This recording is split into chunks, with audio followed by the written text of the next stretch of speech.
la finalidad de la vida, que de acuerdo con el yoga no es otra que alcanzar la libertad absoluta, ¿no? Y eso requiere evidentemente tiempo, requiere dedicación, requiere práctica i requiere disciplina personal. Les societats occidentals, sobretot la seva classe mitjana i alta, disposen avui per avui de quantiosos mitjans de tot tipus per a ser feliços. Mai a la història de la humanitat l'home s'ha trobat en una situació tan privilegiada. Té al seu abast inimaginables dosis de poder, dobbers, treball, diversió, sexe, cultura, comunicacions... La llista podria no acabar. Se podria afirmar que vivim allà on no existeixen raons materials per a la infelicitat. Tot i això, per a moltes persones, la vida és frustració, infelicitat. Què estan fent malament? No cabe duda que el ser humano tiene necesidad de sentirse bien. De ahí que en este mercado haya tantas ofertas y ofrecimientos hacia el bienestar que prácticamente es como lanzar el anzuelo y todo el mundo va picando. Pero cualquier cosa que uno haga en su vida que sea seria, que sea rigurosa, repito, requiere esfuerzo personal, requiere disciplina. Uno lo que no puede hacer es entregar, el médico es muy necesario, pero también la disciplina personal a través de unos hábitos de vida sanos es algo muy importante. De ahí que uno no tenga por qué entregar siempre la salud al médico, la mente al psicólogo, al psiquiatra, el espíritu al cura, para que lo hagan todo por nosotros, e incluso el futuro al vidente de turno. Entonces uno se queda sin nada. Uno tiene que aprender a gobernar su propia vida, su propio destino, y a adquirir el compromiso consigo mismo. El ser humano rehuye de aquello que no desea. El sufrimiento se origina porque el ser humano se apega nada más que a momentos que le son placenteros, que desea sentirse a gusto, que desea sentirse bien. Entonces uno se aferra y se apega a tales deseos, sin considerar, sin tener en cuenta que esta existencia que nos ha tocado vivir se mueve a través de la dualidad. Hay momentos agradables, desagradables, de placer, de dolor, de nacimiento y muerte, de día y noche. Lo que se llama la dualidad siempre está presente. Y desconsideramos, dejamos aparcado, dejamos de lado aquello que pueda ser negativo, con lo cual ya no estamos alerta ante situaciones no deseadas. Cuando surgen, no nos queda más remedio que vivirlas. Si las vivimos rechazándolas compulsivamente, sin aceptarlas porque son inevitables, ya sufrimos el triple. Primero, porque nos ocurren, segundo, porque no las deseamos, y tercero, porque nos gustaría estar en otra situación. Cuando uno aprende a aceptar lo inevitable, entonces pone en marcha los mecanismos necesarios para eliminar el dolor y el sufrimiento. Y cada vez que queremos eliminar el dolor y el sufrimiento, si lo aceptamos, ya salimos de partida como ganadores, puesto que existe la aceptación, existe el movimiento hacia el camino del bienestar y no existe el agobio de que uno desea que eso sea erradicado ya, súbitamente, puesto que toda la vida tiene un ritmo. Entonces uno tiene que aprender también a llevar consigo, aunque sea en contra de su deseo, el dolor y el sufrimiento, puesto que eso forma también parte de la naturaleza humana. Manuel Agulla, Madana, és un reconegut expert a nivell internacional del que anomena ciència i filosofia del ioga, una tècnica oriental que de cada dia compta amb més adeptes a Occident. Madana, fundador de l'associació de ioga Sananda, fa cursos i conferències arreu del món i és pioner en l'aplicació de la iogateràpia i de la seva pràctica entre gent gran i nins. Madana es un nombre de una deidad hindú, que en este caso correspondería a Krishna. Krishna es el personaje central del texto más maravilloso que existe, que no es otro que el Bhagavad Gita, donde Krishna representa a Dios, representa al maestro, representa al guru, que va dando una serie de enseñanzas a su discípulo. Y este discípulo, cuyo nombre es Arjuna, va cuestionando, va preguntando, va indagando una y otra vez, y Krishna, en ese texto maravilloso, como digo, que es el Bhagavad Gita, que no es otra cosa que el canto celestial o el canto del Señor, va indicándole cuál es la forma de proceder en la vida, la manera de no sufrir, la manera de llevar a cabo las responsabilidades y los compromisos que uno tiene, en el mundo individual, social y familiar, y de alguna forma enseñándole una metodología que no es otra que el propio yoga para que uno alcance la dicha, la felicidad y en último extremo eso que podemos llamar inmortalidad. Bien sea uno hindú, maometano, bien sea uno español, inglés, ruso, el ser humano lo que en realidad busca es eso que podemos llamar felicidad. Y la felicidad tendemos a buscarla a través de los sentidos en el mundo externo. Pero cada vez que alcanzamos algo, cada vez que deseamos algo y ese algo lo obtenemos, lo logramos, lo conseguimos, enseguida surge otro deseo en la mente y otro y otro. Y de manera incesante, como a una ola le sigue otra. Cuando hablamos de felicidad, no estamos hablando de estados placenteros que se generan en la vida, que son seguidos de otros estados que podemos denominar de insatisfacción o de dolor. Cuando yo hablo de felicidad absoluta, o cuando el yoga habla con respecto a lo que puede ser la felicidad absoluta, entonces tendríamos que entrar en otro estado de conciencia, en otro nivel de conciencia. Y ese nivel de conciencia es lo que han enseñado todas las filosofías liberadoras de todas las culturas. Y eso recibe el nombre de filosofía perenne. En otras palabras, la búsqueda más profunda por parte del ser humano de su verdadero yo, de su verdadera naturaleza, de su verdadera realidad, que por otro lado no hay que buscarla en ningún lugar, no hay que buscarla en ningún sitio, puesto que eso corresponde y está en cada uno de nosotros, en nuestro propio interior. Y aquí donde surge el yoga, con una metodología divinamente diseñada que va impulsando al ser humano hacia otras experiencias que se salen de las experiencias cotidianas, que se salen de los estados mentales que todos nosotros conocemos. Porque la divinidad reside en ti, reside en mí y reside en todos aquellos que nos están viendo en estos momentos. Y por otro lado, divinamente diseñada viene a significar que el yoga no es sino un método, una serie de técnicas determinadas que, como digo, impulsan al ser humano hacia un estado místico de la conciencia, hacia lo que podemos llamar el éxtasis, estar fuera de uno mismo, estar fuera del ego, estar fuera de las limitaciones a las que nuestra mente y nuestro cuerpo nos mantiene sometidos. Los seres humanos tendemos a identificarnos con el cuerpo y con la mente, con lo que llamamos el ego. Y evidentemente el cuerpo tiene un ciclo de existencia. Uno nace, crece, decae y muere. Pero la persona que está disconforme con esta situación, con este tipo de vivencias, busca, indaga, profundiza y de manera automática comienza a tener respuestas. Y esas respuestas están ahí desde tiempos inmemoriales para todos nosotros. Y esa respuesta no es otra que la búsqueda de esa realidad sublime. De alguna manera es un tipo de filosofía que no es otra cosa que el deseo de conocer, el deseo de saber, el ansia de descubrir la verdadera dimensión por parte del ser humano. Y eso lo ha explicado muy bien Swami Vivekananda de la India, o Ramana Maharshi, o Aurobindo, o Swami Shivananda, o San Juan de la Cruz, o los grandes místicos sufíes. En fin, esto se observa y se ve en todas las culturas. Por lo tanto, ellos consideran que el propósito de la vida no es otro que evolucionar, que es un aprendizaje y que descubrir ese verdadero yo, con letras mayúsculas, que se encuentra en cada individuo. La humanitat, que ha menyspreat moltes idees anteriors, pareix avui disposada a cercar aquesta felicitat, aquesta llibertat. La cerca de moltes i diferents maneres, mitjançant els més variats moviments culturals, socials i religiosos, de vegades fins i tot estrambòtics.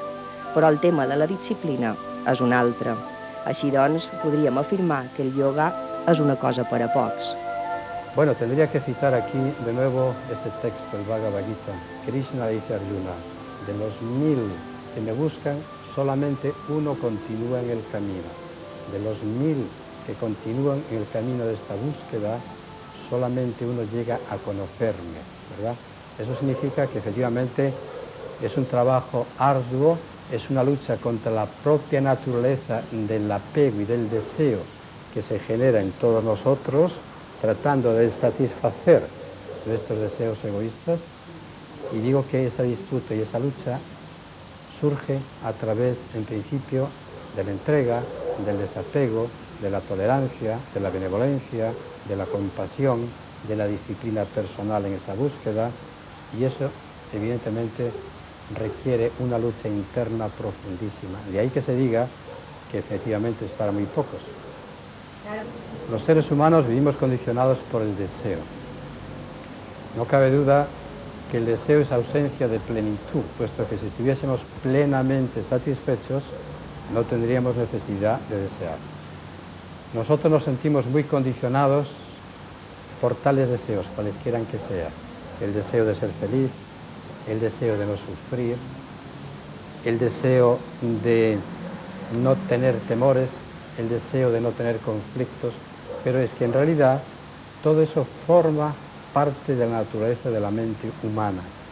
Entonces los yogis, a través de un tipo de yoga realmente extraordinario, que no es otro que el Raja Yoga, el yoga del control y conocimiento de la mente, un gran sabio que se llamaba Patanjali va exponiendo a través de unos sutras que son frases cortas que cierran una profundísima sabiduría, va exponiendo qué es la mente, cómo funciona, cómo se controla. Ya el deseo de ser feliz, el deseo de ser inmortal, ya es un tipo, evidentemente, de deseo. El deseo siempre está presente, va a depender siempre de la actitud y de la naturaleza del deseo. Hay deseos que atan y nos hacen sufrir, y hay deseos que nos impulsan hacia la libertad. El yoga es uno de los múltiples caminos. Los caminos son muchos, la verdad es una sola. Para llegar a Mallorca podemos venir en avión, podemos venir en barco, podemos venir nadando. Es decir, hay distintas maneras de acercarse a un mismo lugar. La verdad es una, lo mismo que el sol. No hay un sol gallego, no hay un sol mallorquín, no hay un sol andaluz. El sol es el mismo, solamente depende de la percepción que cada uno de nosotros tenga de esa misma realidad. Entonces el yoga enseña de forma global, el yoga nos enseña de manera integral, primero, cómo incrementar el nivel de energía, cómo mejorar el buen funcionamiento de todo nuestro organismo, cómo entender los pensamientos, a qué se deben, cuándo se manifiestan, por qué surgen, cómo controlarlos, cómo encauzarlos. Y en último extremo, como el ser humano todavía nos encontramos en eso que podemos llamar la prehistoria del conocimiento de la mente, tender realmente a través de estos métodos hacia un conocimiento pues mucho más intuitivo, mucho más profundo, lo que podemos llamar de alguna manera un estado cumbre de la consciencia. Tal com la descriu, podríem pensar que això és la desitjada recepta miraculosa que tots somiem trobar. Yo creo que el ser humano primero nos identificamos, nos apegamos de hecho al cuerpo y a nuestros estados emocionales, que de hecho es lo que más nos hace sufrir. Nadie quiere morir porque uno siente que cuando el cuerpo de alguna forma desaparece, la individualidad a sí mismo se desvanece. Los estados emocionales, quiere aquella persona no me quiere, deseo amar a alguien y de alguna forma no me veo correspondido, veo que mi autoestima es muy baja, estoy en disconformidad conmigo mismo, no me siento a gusto en mi piel.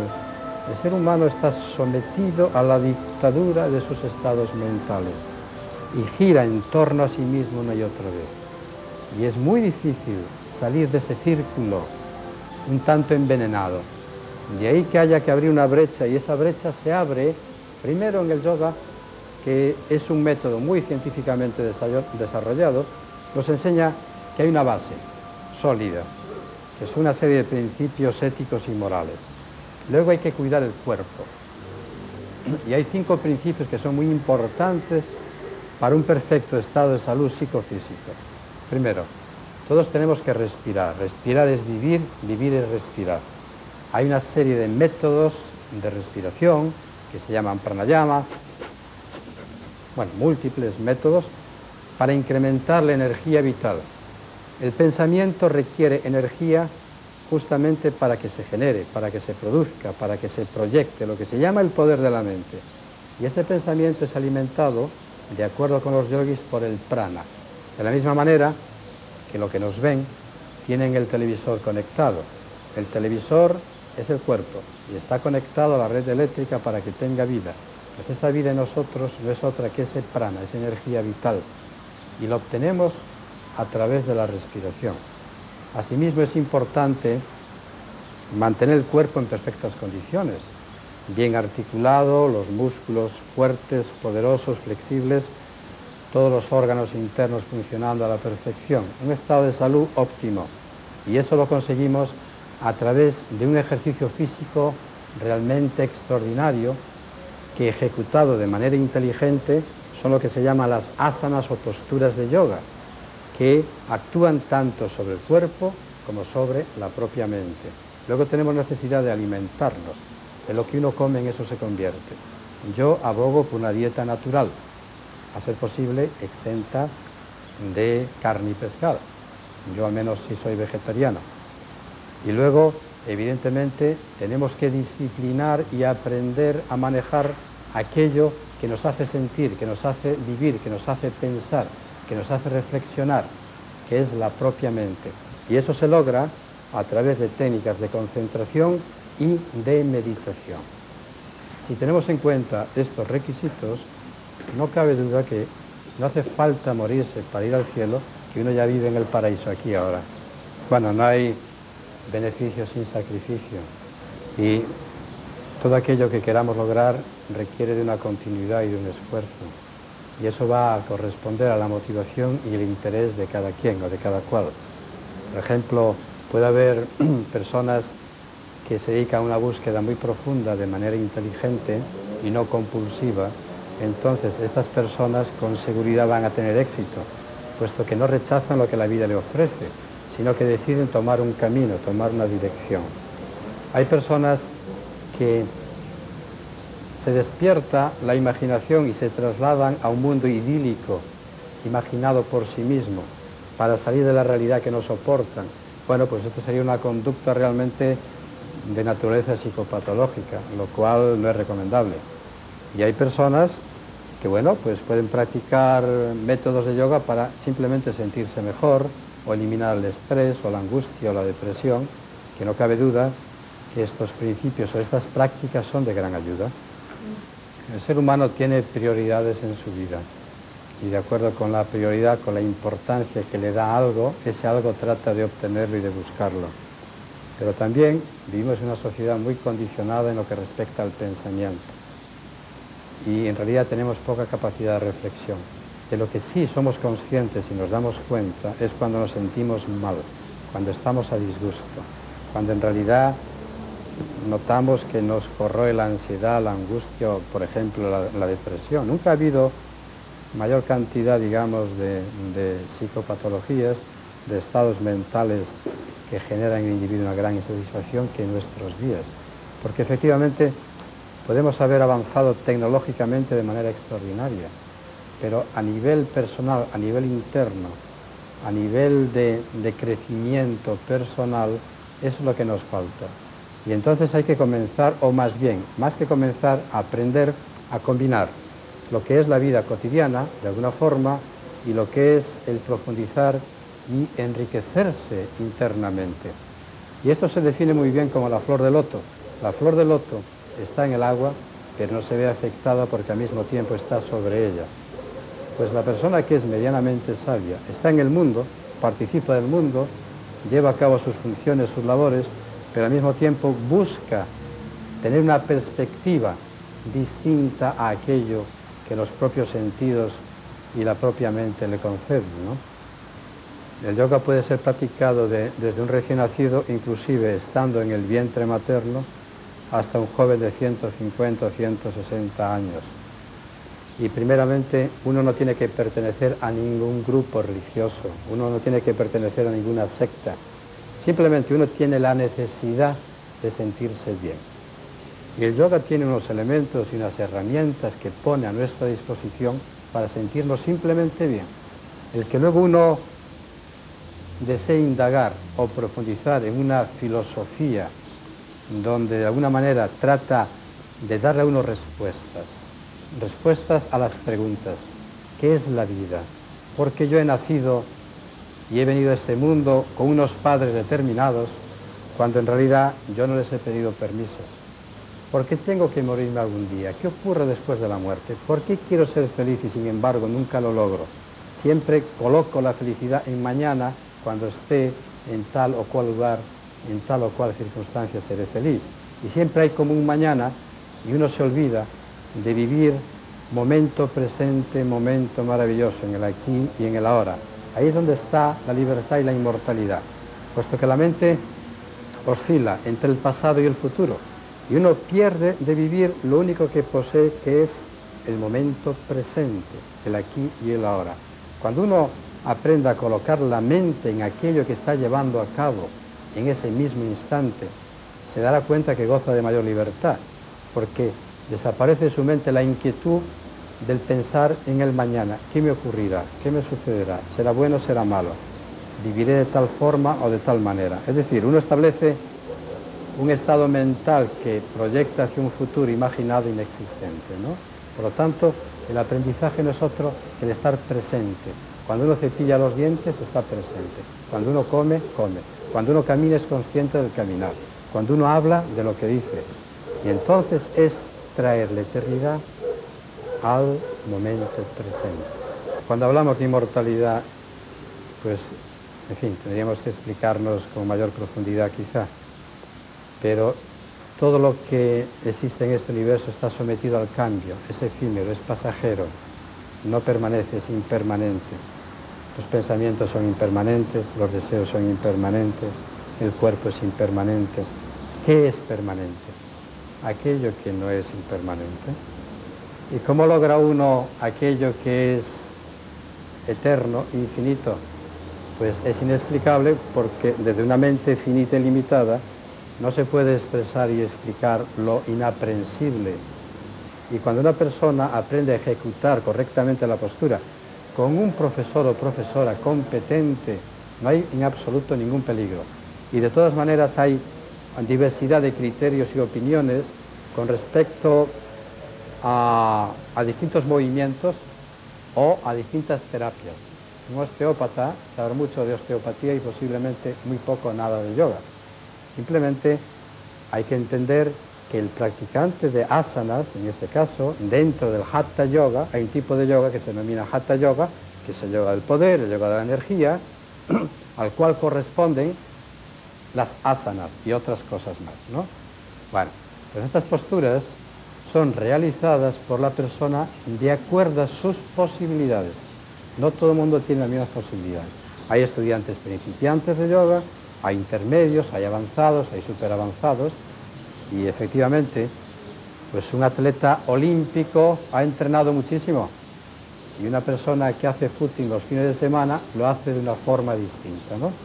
Pues en la práctica del yoga pasa exactamente lo mismo. El peligro está en forzarse, en ir más allá de las posibilidades, en tener una dirección incorrecta, inadecuada. De ahí que aprovecho para decir que es importante tener profesores y profesoras competentes que le lleven a uno no a sentirse mal, sino a realmente disfrutar i conseguir el bienestar a nivell psicofísico. Aquesta filosofia oriental ha entrat i està penetrant Occident, on tot és d'una altra manera, fins i tot la forma d'entendre coses tan fonamentals com el temps. Ens demanam si aquesta adaptació no ha de produir necessàries contradiccions. Si definimos el término filosofía, no es otro que amor por la sabiduría. Y si nosotros nos relacionamos solamente con el mundo griego fundamentalmente, entonces estamos anclados en un aspecto filosófico, en una manera de entender la vida. Y hay muchas maneras de entender la vida. De la misma forma que en el mar hay muchas olas distintas, pero todo es océano, así también en este planeta Tierra, que es algo diminuto, minúsculo, es una nave espacial en un vastísimo espacio, los seres humanos participamos de distintas culturas y hoy en día vivimos en una cultura pues mucho más global, hay un mayor acercamiento en todos los aspectos. ¿Y por qué no tomar elementos de distintas culturas que nos pueden enriquecer? Nadie tiene que negar nada ni renegar de aquello que posee o tiene. Simplemente hay cosas que le pueden aportar o nuevos valores o distintos valores y que de alguna forma pues uno puede vivir mucho más felizmente o más completamente o con dimensiones distintas. Si uno vive en una aldea y no sale de la aldea, nunca sabrá que existen otros lugares, otras culturas, otras gentes, otros movimientos, otras corrientes. Una de les accepcions que tal vegada més ens costa entendre és la de karma. Per una societat que predica l'acció, que viu la competitivitat, la llei del karma es pot veure fàcilment com una excusa per l'inamobilisme, una forma fàcil d'explicar-se la situació que ens ha tocat viure i un mai aixecar-se contra situacions d'injustícia o desigualtat. La palabra karma tiene muchas acepciones. Una palabra sánscrita que significa acción. Y también es un tipo de yoga que se llama karma yoga, el yoga de la acción desinteresada. Los seres humanos estamos sometidos de alguna forma a la ley de causa y efecto. Toda la vida no se produce por mera casualidad, sino que donde hay una semilla tiene que haber una causa que la haya generado. Donde hay un árbol es el producto de una causa anterior que ha producido tal árbol y así sucesivamente. Entonces podemos definirlo de alguna manera, de manera sencilla, la ley de acción y reacción. Nada en la vida se produce por mera casualidad, sino que hay una causalidad que lo produce. Lo que sí es cierto es que en muchos aspectos de la vida desconocemos el porqué, desconocemos la causa. Pero el que desconozcamos algo no quiere decir que ese algo no existe. Cuando uno indaga, es aquí donde la ley del karma va íntimamente conectada y ligada a lo que se llama la doctrina de la reencarnación, donde una persona en una sola vida, pues la mitad la pasa entre la niñez y la vejez en estado inconsciente o subconsciente, la otra mitad durmiendo, y solamente tiene uno 15 años o 20 años para entender el porqué de la vida, y uno se entretiene en participar en la vida a través de sus deseos, no de indagar y de buscar profundamente como hacen los grandes sabios, ¿no? Estos grandes sabios no han inventado nada, simplemente han descubierto lo que ya existe. Por ejemplo, la ley del karma. Newton no inventó la ley de la gravedad, simplemente descubrió lo que ya existía. El gran histólogo Ramón y Cajal no descubrió el cerebro y parte del funcionamiento neuronal, sino que explicó de alguna forma lo que ya existía. ¿No es eso? Pues Miguel Servet no inventó la circulación sanguínea pulmonar, simplemente explicó lo que ya existía, ¿no? Bueno, Colón no inventó América, América ya existía, simplemente lo único que ha hecho es dar a conocer algo que uno no sabía que existía.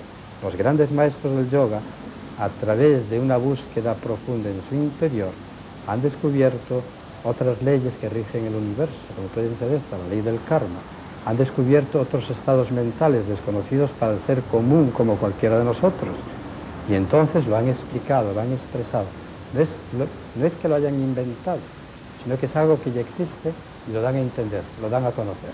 Primeramente hay unas leyes que de alguna forma corresponde a un tipo de casta que son los brahmanes, los brahmines, que en un momento determinado hay un gran abuso de poder y establecen leyes que someten a otras castas, digamos, que no tienen ni la cultura ni el conocimiento.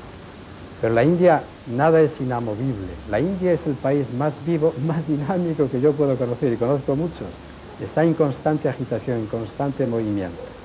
Lo que sí es cierto es que entienden que la vida es una oportunidad para crecer y que si en esta vida uno no lo logra, ya habrá otras posibilidades en un futuro. Lo cual, para empezar, en una sociedad sometida al dolor, al sufrimiento, al hambre, por ejemplo, de alguna forma genera cierto equilibrio psicológico, si no vivirían en la desesperación más absoluta. Y es una especie de, entre comillas, de conformismo, puesto que no le queda a uno más remedio que aceptar lo inevitable que es vivir como están viviendo.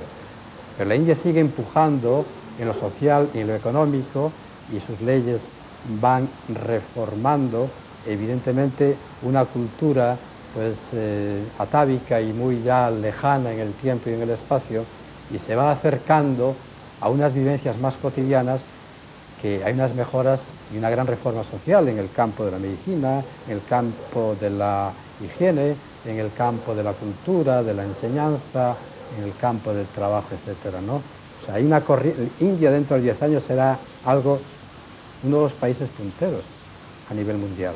O sea, que está creciendo muy rápidamente.